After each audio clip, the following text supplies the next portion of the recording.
март беше открита 25-та републиканска олимпиада по български език и литература, събрала най-добрите деца от цялата Молдова.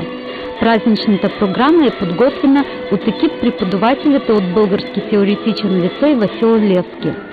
По случай на юбилейната дата 25 години, сценичната програма изглеждаше като литературно-драматическа композиция, разказваща историята на българската общност в Молдова за последните 2 века, от момента на преселването на нашите предци от България на молдовската земя.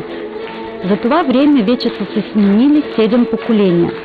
Бяха споменати имена на изтъкналите бесарабски българи от областта на история, науката, образованието, литературата, изкуството, музиката и журналистиката.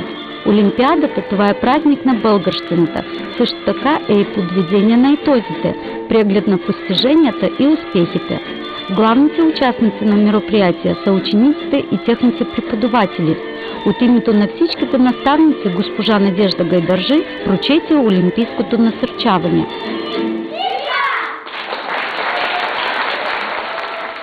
За успеха трябват сили, трябват вяра, мисъл, бодрост. С много труд събрана мъдрост на учителите мили. В тях сега гори надежда. Нека вас се оправдае. Олимпийски бой се знае, всичко тук в ред нарежда. За Вапцаров и за Вазов, за Ханкун и за Дървено. Днес Толстът ви е довел с нова мисъл, с нова фраза. За награда е достоен този, който българското таче. С юбилейния випуск на Републиканската олимпиада по български език и литература поздрави участниците и организаторите пресаташе на българското посолство господин Валерий Николов, представител на постоянния партньор на олимпиадата в лице на нашата прародина България. Госпожа Любов Петренко, завеждащ катедра филология в Педагогическия държавен университет Иоанн Крянга, подчерта, че не случайно 25-та олимпиада се провежда в този университет, тъй като той беше първи, който започна да подготвя квалифицирани кадри преподавателите по български език в Молдова. От сцената поздравиха всички участници първите членове на журито: доктор по филология, завеждащ отдела българистика към Академия на науките на Република Молдова Надежда Кара, и госпожа Елена Рацеева, доцент във Висша антропологическа школа, върху която падна отговорна мисия да стане председател на журито в юбилейната олимпиада. От първите си години Републиканската олимпиада по български език и литература не се провежда без участието на българските обществени организации, такива като Дружество Възраждане с председателя Иван Забунов, българската община в Република Молдова начало с Симеон Жляпов, Валентин Кунев, Федор Саби, научното дружество на българистите в Република Молдова с председателя Николай Червенков, който взе непосредствено участие в разработка и създанието на учебниците и помагала по български език и литература за български училища в Молдова. Днес в републиката се наброява 30 учебни заведения, където се преподава българският език. От тези 25 олимпиади само на 2 са случаи, че не присъствах, и действително имаме напредък. И винаги журите, члените и отговорите говорят за това, но само, че има един малък парадокс. Това, че когато по-рано говореха повече диалектни, но между себе си говореха. А сега говорят добре литературно, но между себе си не говорят на български. Има такъв. Така че аз днес исках да пожелая, но може би на заключителното, все пак този език да му служи за общение, бит и дори в обществени връзки. От историята на Олимпиадата е известно, че мястото за нейното провеждане не винаги е било в Кишиневския университет Иоанн Крянга. През 1997 година, откакто се открива българското училище Васил Левски в столицата, Олимпиадата се мести там. 6 години лицеят приема участниците на националното мероприятие и участва в неговата организация и провеждане. После няколко години Републиканската олимпиада минава в Тараклия, където през 2004 година се открива първото българско висше учебно заведение сред българските общности, живеещи извън България, Тараклийски държавен университет Григорий Цамблак. И последните 3 години Олимпиадата се завръща в Педагогическия университет Иоанн Крянга, откъдето практически стартира. Помня, първите олимпиади преминаваха в един интернат в Кишинев на улица Хаждео, директор Герман, Маргарита Герман, когато децата там живяха и там организираха олимпиадите с помощ на голям брой ентузиасти. И Мария Грек тогава беше много активна, и госпожа Ротър, Иванка Ротър, както и нашите поети, Георги Барбаров, Нико Стоянов и други. Нашият лицей винаги вече 18 години изпраща голям екип участници в Олимпиадата. Предварително се провеждат вътрешни олимпиади, лицейска олимпиада. И екипа наша е някъде около 15 човека, 10-12 човека почти винаги. Участието, това е почет, това е уважение, това е доверие и те се отнасят към много сериозно. Специално искам да пожелая, например, на тези участници успех, тъй като отдавна не сме имали победител в 12 клас. По специален случай 25 години на Републиканската олимпиада по български език и литература беше издадено юбилейното списание «Език свещен» по инициатива на госпожа Надежда Димитрова, главен организатор на мероприятието. Тук са включени статии и материали, предоставени от педагозите, победителите, организаторите и ветераните на олимпиадата. Списанието стана като една територия, където са се срещнали бивши и настоящи ученици.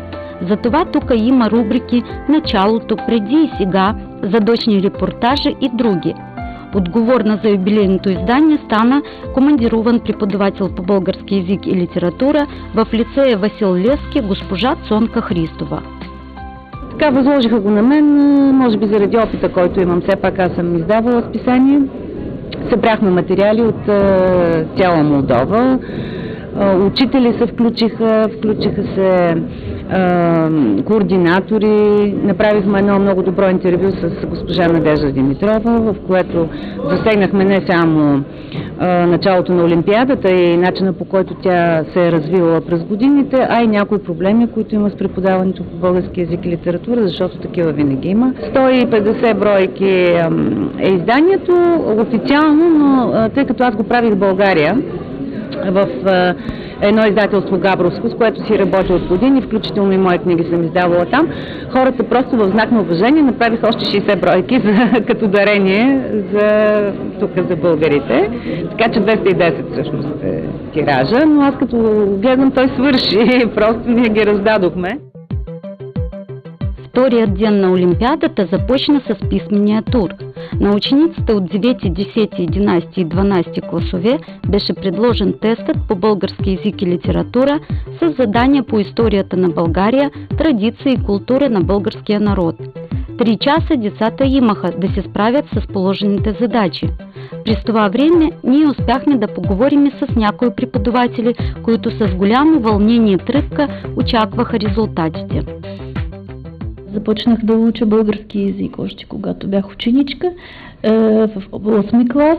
Това беше, ако не греша, 88-89 година, точно първите години, когато започва се развитието на изучаването на български език като роден език в българските училища.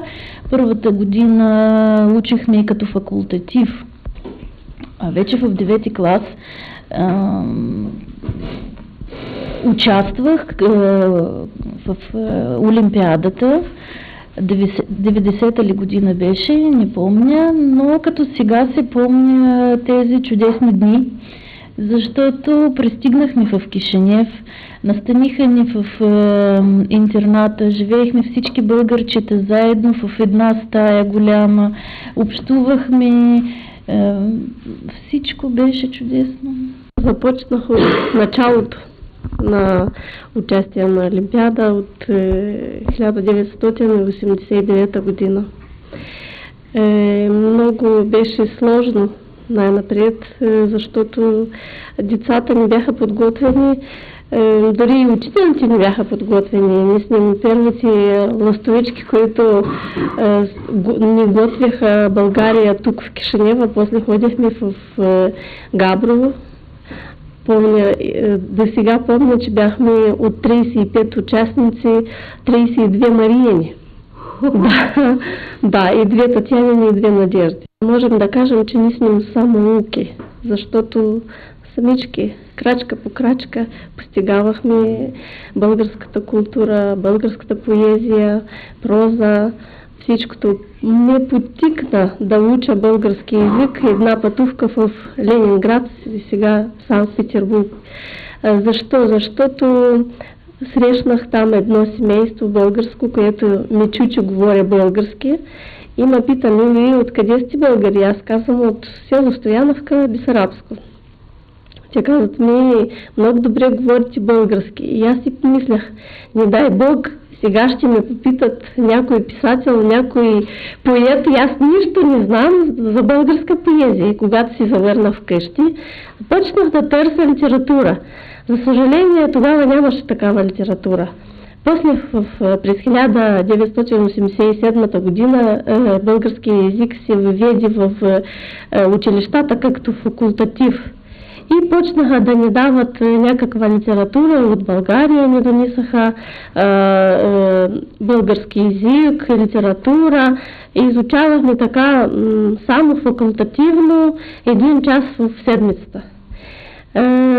После, когато вече започнахме по-задълбочено да учим български език и когато в Република Молдова вече стана дума българите да учат родния си език, тогава и до сега учим български език 4 часа седмично в училището. Се има предвид 1 час история, култура и традиции и 3 часа вече език и литература.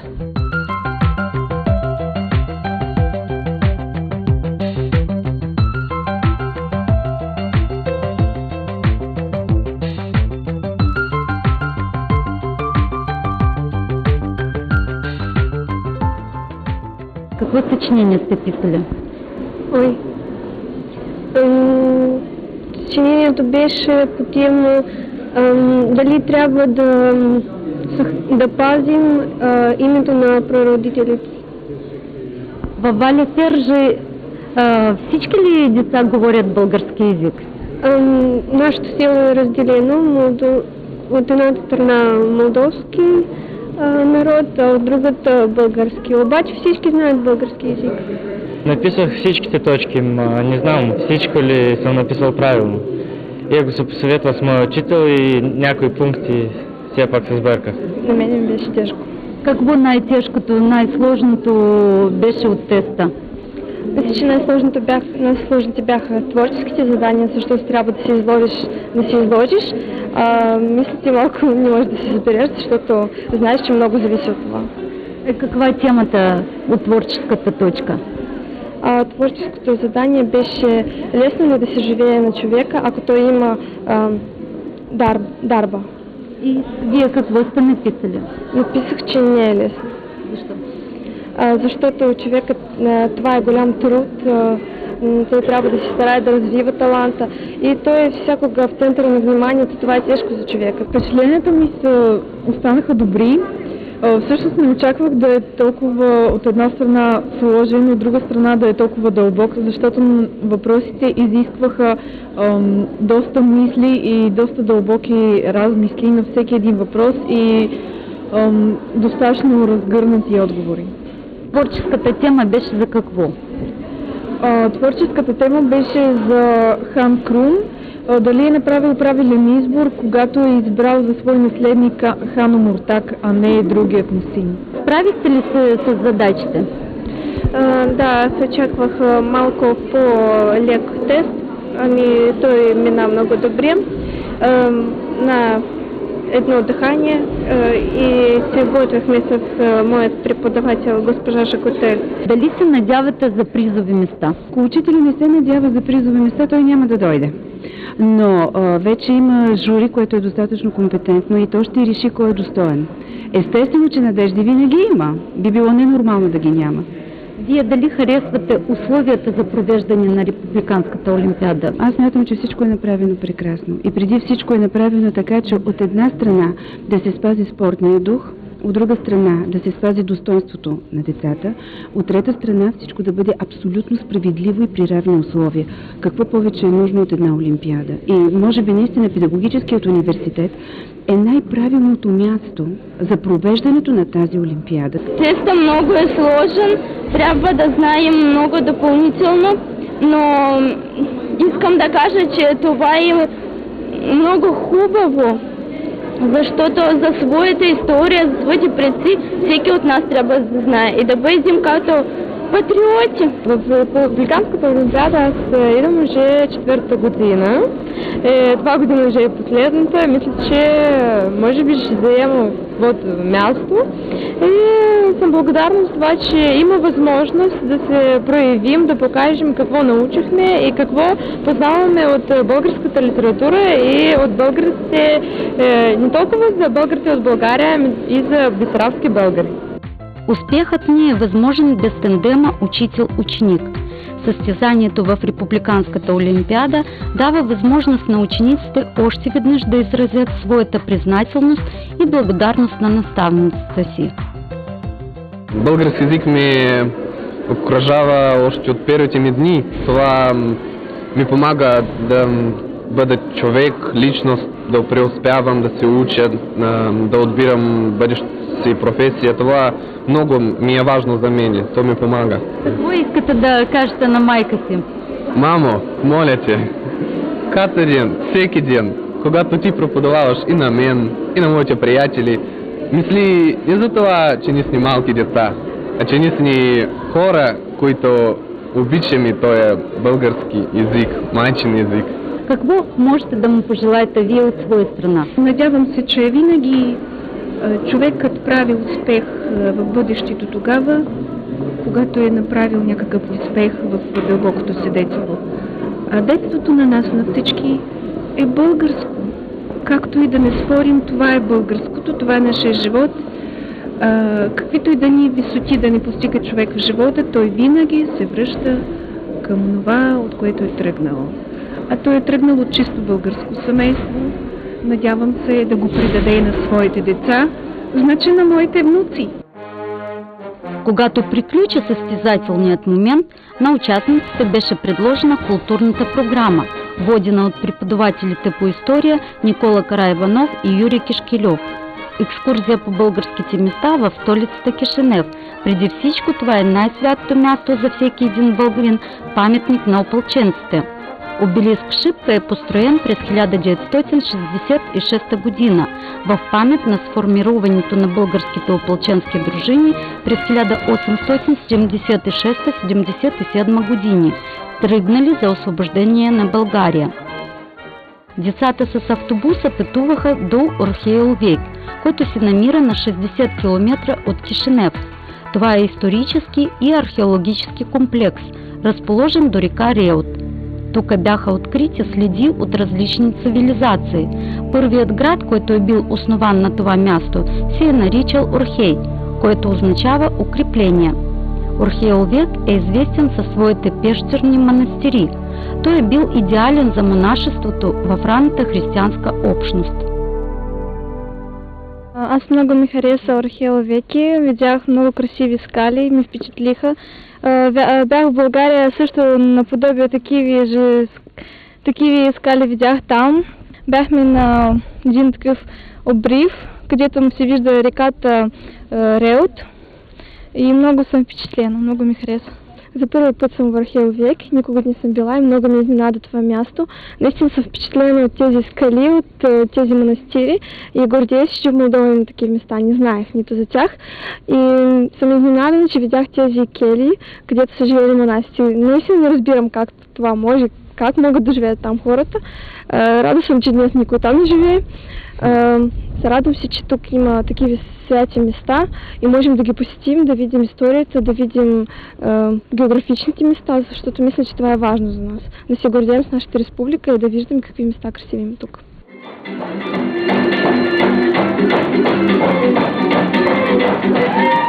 Сюрпризите от страна на организаторите продължаха и в заключителния трети ден на Републиканската олимпиада.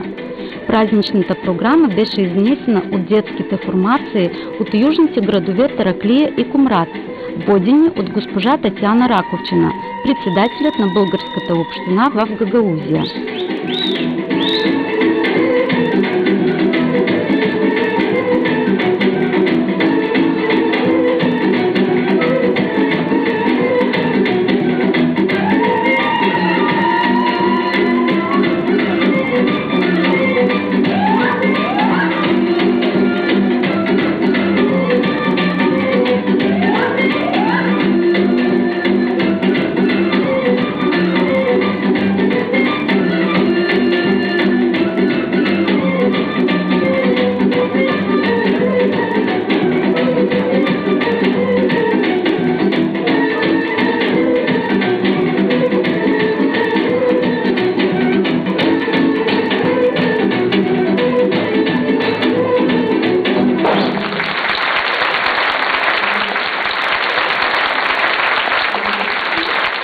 Тестовете тази година бяха на едно по-високо ниво.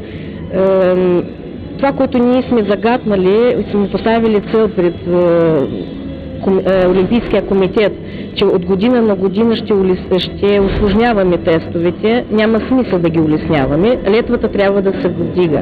Потенциал има. Виждаме, че децата идват много добре подготвени. И ползвайки се случая, искам просто да благодаря на учителите, които полагат огромни сили за да подготвят добри участници в Олимпиадата. Това всъщност е едно лице на нашата българска общност в Молдова. По сложилата си традиция, участниците на Олимпиадата побеждават в различните номинации, учреждени от българските обществени организации, като например Научното дружество на българистите отбелязват най-добрия творчески отговор. По случай на юбилейния випуск Тараклийския държавен университет Григорий Цамблак от тази година се включи също. Не бихме си позволили такова учебно заведение, което има мисия да съхранява българската идентичност в Молдова, да ни дойдем да поздравим учениците с това състезание. И днес ние обявихме две номинации. Едната номинация е за чист български език и втората номинация за най-задълбочени знания по български език и литература. Това беше един от ефектите от национално-културно пробуждане на българите в Молдова, където вече не се поемаше параметрите да бъдат формално извън класова работа, да бъде като факултатив и да се следи сериозно. Тая идея по принцип беше и продвината и реализована от Татяна Петровна Стоянова. Тя работи в Министерството, но такъв порив беше, толкова желание. Аз помня, аз съм бил няколко години, много години като генерален спонсор на тая олимпиада и аз си спомням как децата ние награждаваме с призови не само победители, а и участниците. По случай на юбилейната олимпиада, генералният спонсор подари на всеки един участник фланелка, а специално за учителите бяха изготвени паметните плочки. Голямо честване беше по отношение на преподавателите по български език и литература, ветераните на процеса на формируването на образованието на майчиния език в Молдова. Всеки учител беше награден с диплома от Министерство на образованието на Република Молдова и от Държавната агенция за българите в чужбина. Днеска просто го усетих с кожата си, като видях същите млади очи на учителите ветерани, които 25 години преди започнаха преквалификациите си в българистите, вече с специалностите хората, просто така като в един ентузиазъм започнаха работа по българистика, по селата и градовете в Молдова, в диаспората. Пожелавам вдъхновение. Преди всичко, тази любов, с която се върши това дело, иска вдъхновение. Иска вдъхновение и пожелавам едно разбиране, че щом си на Републиканска олимпиада, си победител. Кулминационният момент настъпи с обявата на победителите в 25-та Републиканска олимпиада по български език и литература. Призовите места от 9 до 12 класове бяха отбелязани с дипломата, медала, паричните награди и подаръците от българското посолство в Молдова. Тази година повечето от 4-ти и 3-ти места взеха учениците от Кишиневския теоретичен лицей Васил Левски. Първото място в 11-ти клас зае победителката от Тараклийския лицей Иван Вазов. А най-много медали и най-големите победи, всички вторите места и останалите първи места заминаха в град Твърдица. Честито! Кого искаш да благодариш заради твоята награда? Разбира се, че искам да благодаря моята учителка Людмила Попова.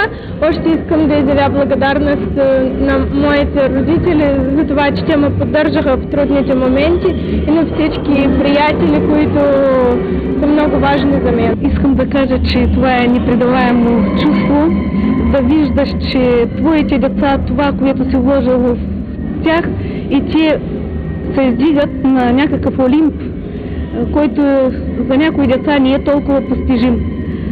Много ми е приятно, че тази ученичка, тя е много такава креативна ученичка, упорита в своите знания, като си целеустремена, като си поставила целта, тя винаги иска да я спечели. Искам да благодаря най-много двама човека, които за мен са направили всичко, за да стоя днес тук и да съм заела това място. Това е моята майка, която вложи в мен основата. Тя положи основата за мен и тя е този човек, благодарение на който аз днес съм тук.